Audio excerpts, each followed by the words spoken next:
Welcome boys. This is going to be a video on how to jack up your car and change a tire. I'm going to demonstrate on two different vehicles, the Neon and the truck, because these are two different types of vehicles and the rules are a little bit different for each. So if you need to know how to jack up my car, change the wheel, you want to do and inspect some of the stuff beforehand before you're trying to watch this on the side of the road. But if you are on the side of the road, this applies. It's going to take you a little longer to go through everything. So the first thing you need to do is figure out, is your car front drive or rear drive? Is the car a unibody frame or a full frame? And then locate the materials you need. So it's Neon. It's a front wheel drive car with a unibody frame. Why do we need to know this? Why is this important? So this is the engine. You see the cylinders are moving from left to right transversely. 1, 2, 3, 4 the cylinders. So if the cylinders are moving in this direction and they move up and down to create a rotating motion, you would know that this is going to drive the front wheels. So if we take a peek-see underneath,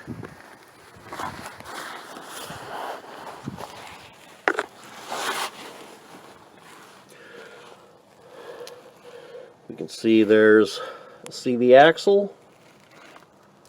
That CV axle is going to the front wheels. The engine drives the front wheels. That is important because when you put the car in park, it locks the front wheels. It does not lock the back ones. Now, if you have a functioning emergency brake, that's not a big deal. Because depending on which tire you need to replace, if you need to replace a front tire, you're going to be lifting up the front of the vehicle. While now the parking brake isn't doing its thing, because when you put the car in park and you lift these wheels off the ground, it can roll from the back wheels. So you would apply the emergency brake. Emergency brakes only work on the back wheels, whether it's front or rear drive. So if you need to lift up the back, you don't necessarily have to use the emergency brake. In fact, the car's in park, as long as you don't lift the front off the ground, it's fine, it's not going anywhere. That said, you should always still have a wheel chock to put in front of the wheels. Now, in this case, the wheel we're going to be lifting is going to be the right rear. So I have the chock, the front, left. So when we lift this up, this is going to be the wheel most likely to stay on the ground and make contact with it. That chock is going to keep the vehicle from rolling forward down the hill. Next thing we need to know is, where can we jack the car up? Well, this is a unibody frame.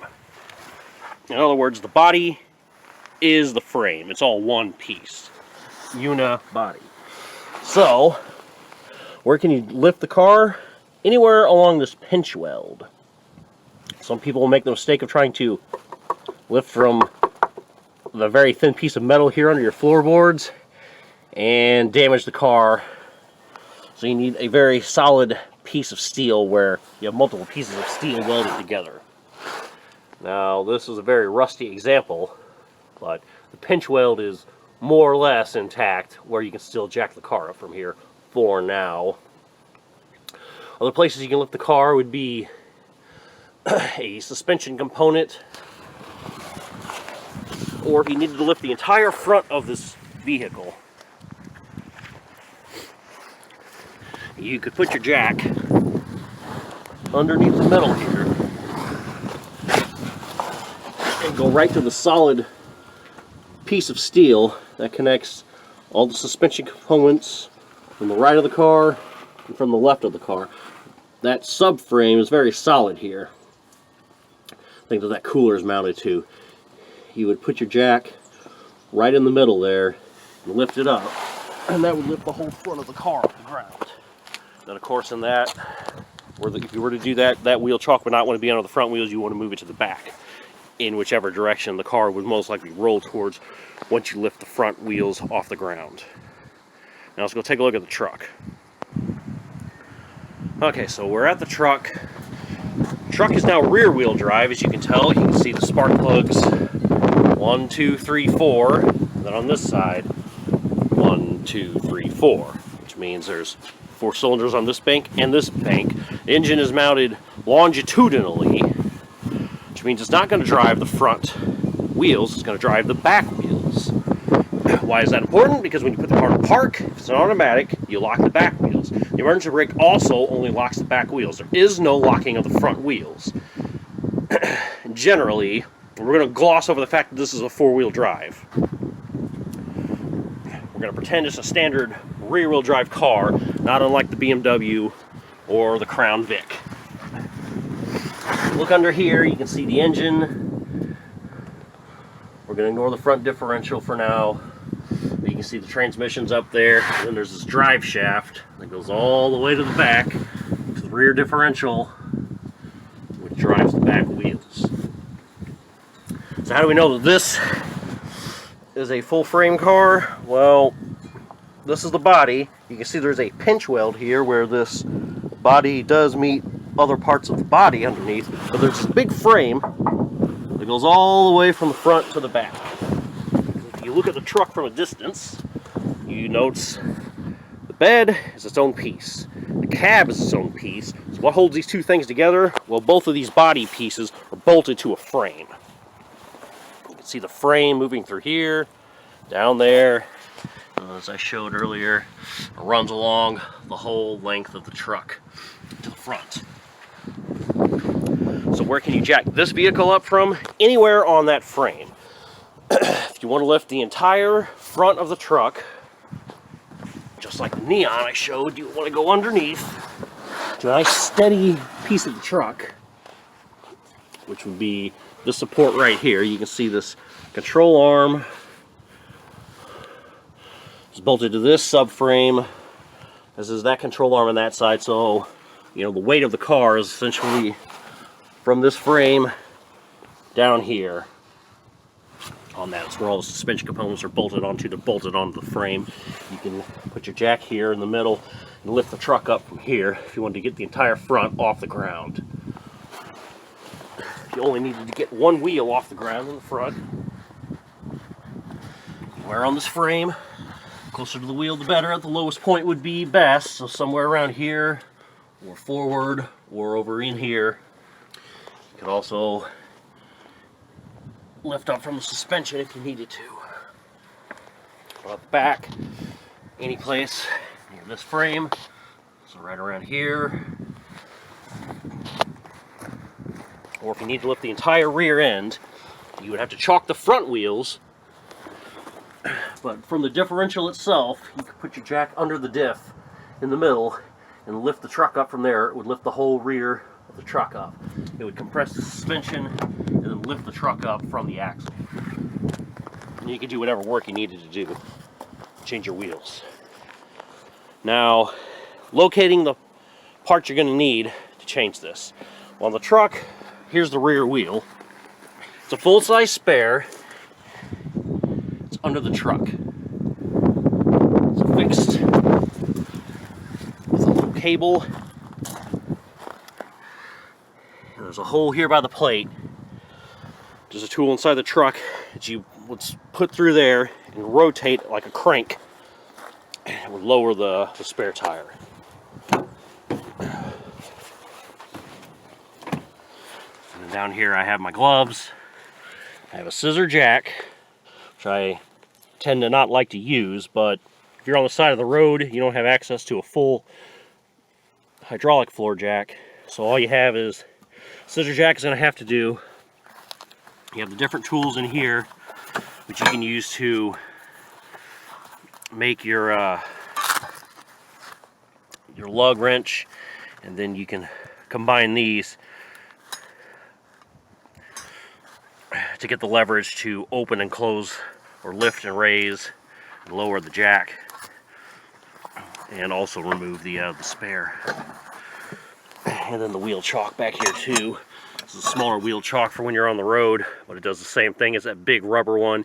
You just jam it under the wheel, digs into the ground so that the vehicle won't roll when you lift the drive wheels off the ground. The parking brake is no longer keeping the wheels locked while it's on the ground.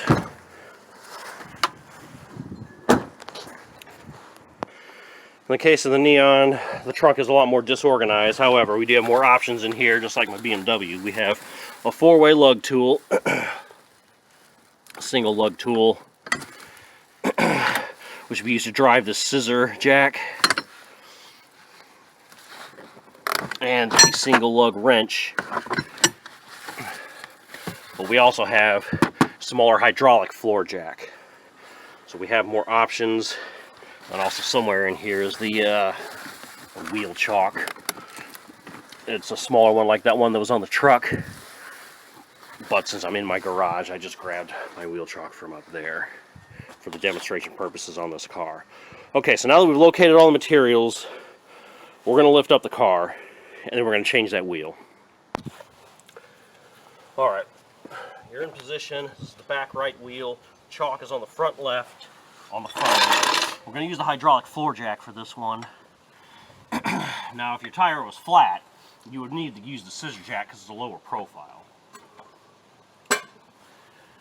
However, since this is for demonstration purposes, and this wheel is up, it's also safer to use one of these because of the wheels. What's happening is once you get to the pinch weld, what you're going to do from right about here, I reckon, what's going to happen is, as I lift this up, the car is lifting up, but this needs to move forward to keep centered underneath of it. The problem with the scissor jack is it can't do that. Once you put the scissor jack in place and start lifting up, the car is moving up, and it's also sliding on the jack itself. And sometimes you'll see the scissor jack tilting like the Leaning Tower of Pisa, and then the risk you run is it could fall. That's why you should always use jack stands. But if you're on the side of the highway somewhere, you're probably not going to have a jack stand like this. So, because we're in the driveway, we have the luxury of this jack stand. We can make this safer, although we don't really need to because this is a hydraulic fork. It can fail, but I don't believe that it's going to. See, as you just saw that this rocked forward a little bit, and that's because we had lifted the car up enough that this needed to move to get back underneath the car to continue lifting it. And you really just need to go until your wheel is off the ground. If it's flat, you're going to need to go a little bit higher. But if it's not, see, we can spin this. We just need to go a little bit more to where it spins freely. And then we know we can, when we put this thing back down on the ground, or rather, we can slide the wheel back on it with no issues. Now we still need to go higher, because we've got to get the stand underneath it here. And when this drops, it needs to drop enough to where we can still. This is about as high as this cheap jack will get us, so I actually can't get the stand under here very far. I'm not sure I can even get it if I lower this onto it. The wheel will still be able to move. Let's find out.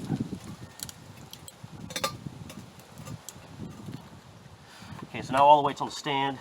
This still moves. Okay, you can leave the jack here for safety, but all the weight is now on this stand. That's fine. Alright, now we need to take these lugs off. What we should have done is gotten these off while the weight of the car was still on the ground, because if you try to spin these lugs now, the wheel's going to spin. And because the front wheels are the ones locked with the parking brake, the transmission park rather, that doesn't work back here. So what you can do is pull the emergency brake. That'll hold it in place. But the reason I didn't do that is because I have an impact driver. I'm just going to use the impact driver, and you don't need it for that. So let's loosen the lugs. Okay, for this Neon, it's a 19 mil. That fits on there. Again, I kind of forgot that if you're on the side of the road, you may not have this, but if you're on the side of the road, bust the lugs loose. You don't take them all the way off, just bust them loose before you lift the wheel off the ground, or it's just going to spin again. But since I'm in my own driveway, I have access to the impact driver. That's what I'm going to use. So put it in reverse.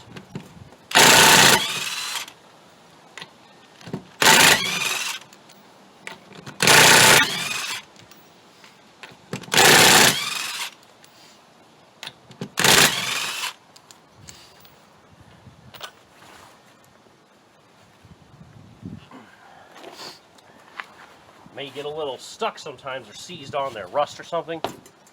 May have to just kick it back and forth, and then it'll come off.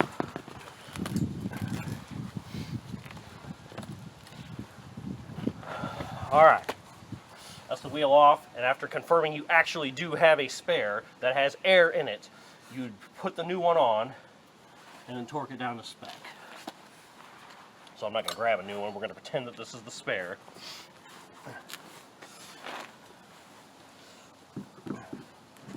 And then you would put it back on, you hand tighten these to start them. So start.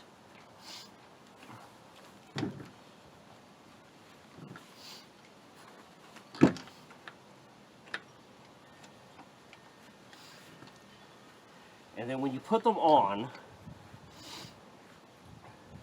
you want to snug them first while the wheel's off the ground. Now again, if you don't have the impact driver, you're going to take your tire tool and spin them. I have the impact driver, but now instead of full send, we're going to put down my setting to the lowest, and then you just go in a crisscross pattern. So we're going to start low. Okay, once it gets snug, stop. Stop. Stop. Stop. Stop. Now it's still loose. What you do now is you want to lift back up to get off the jack stand. If you didn't have it on a jack stand, you only had the jack, then you lower it slightly until the wheel just touches the concrete. When it just touches the concrete, and now the weight of the car is mostly on this wheel, you get your lug wrench, and you only need 100 foot-pounds of torque on these. So it's not anything crazy. I have a torque wrench, so I can set mine to 100 foot-pounds right here on the driveway. Take this one, put it on here, and then it's the same crisscross pattern. When there's just enough weight on the wheel, you'll go click, crisscross pattern, click, crisscross pattern, click, click, click.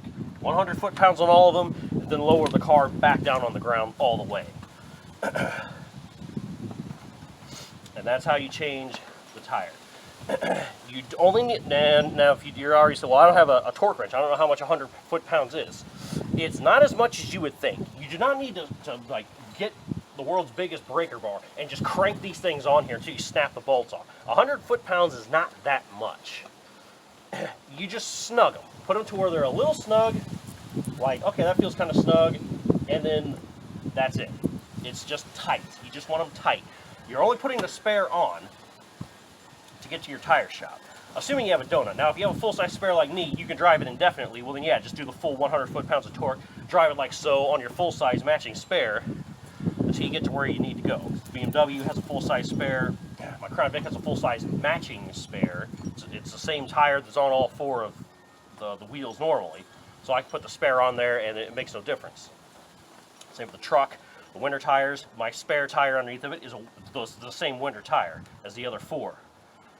So I can just put it on there, and then I can get the other one fixed at my leisure. But that's it. That's all you need to do. 100 foot-pounds, don't go crazy with it. And that's how you change your tire, but more importantly, jack the wheel up to begin with. So in summary, we're just going to sum it up, a few things you need to check. Make sure you know which wheels your engine is powering. And that way, when you lift up whichever tire is bad, you'll know if the car's going to want to roll or not, and which wheel you should be chalking. You want to identify if the unibody or full frame, so you know where you can put your jack without putting it someplace where you're like up in your rocker panel and damaging it, or up under the car in the floorboard and damaging it, or someplace you don't want to put the jack. You don't want to jack it up from the wrong spot. And then make sure you have all the stuff beforehand. Make sure you have a lug wrench. You have a jack, whether it be the scissor jack or this hydraulic jack. If you're using a scissor jack, do be incredibly careful to not take this car up any higher than it has to be, and try to get into position to where as you're lifting up and you can see if it's starting to bow on you, if it's starting to tilt, take it back down, reposition it, and then start lifting it again. And that way, the higher you lift it, it'll want to tilt in the direction that you kind of counter tilted it beforehand. And get in and out as quickly as you can with those scissor jacks. They're They're not safe. I've had one fall before. I only keep that in the truck just because I don't have room for really one of those, and the truck's so tall anyway. That's not really going to make. That's not going to help. So a scissor jack makes more sense for the truck, but all the other cars, that makes more sense. Scissor jack, I can use it, and in fact, when I had a flat on this one day, it was on the front. I used the scissor jack because it was too low with the tire flat. I couldn't get that under there, so I had to use the scissor jack. But once I lifted it up high enough with the scissor jack, I could get the actual jack underneath the next nearest pinch weld area just to kind of hold it there as support. And so if you have a car, you might want to consider one of these, but if you don't have the room, just get maybe a cheap jack stand, or maybe even a second scissor jack. That way you can lift up one, and then when it starts tilting, you can stick another one near close by because they're so low profile, and then continue working on it from there. And then loosen your lugs before you lift the vehicle off the ground. You don't take them off, just loosen them. And when it's up, pull them all the way off, put the new wheel back on, cross pattern snug, lower the vehicle until the weight just sits on the tire where it's not moving like this, and then torque 100-ish foot-pounds. You don't need to go crazy because you're going to have to pull it off later anyway. Alright, hope that helps. It's kind of a long-winded video, but it's as descriptive as I can make it, I think.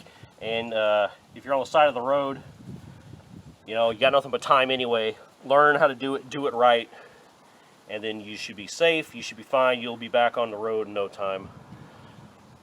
Faster than probably waiting for AAA, and cheaper for sure. Unless you're paying AAA subscription, then, get your money's worth, I guess. Alright, I'll catch you in the next video. Thanks for watching, boys. Peace.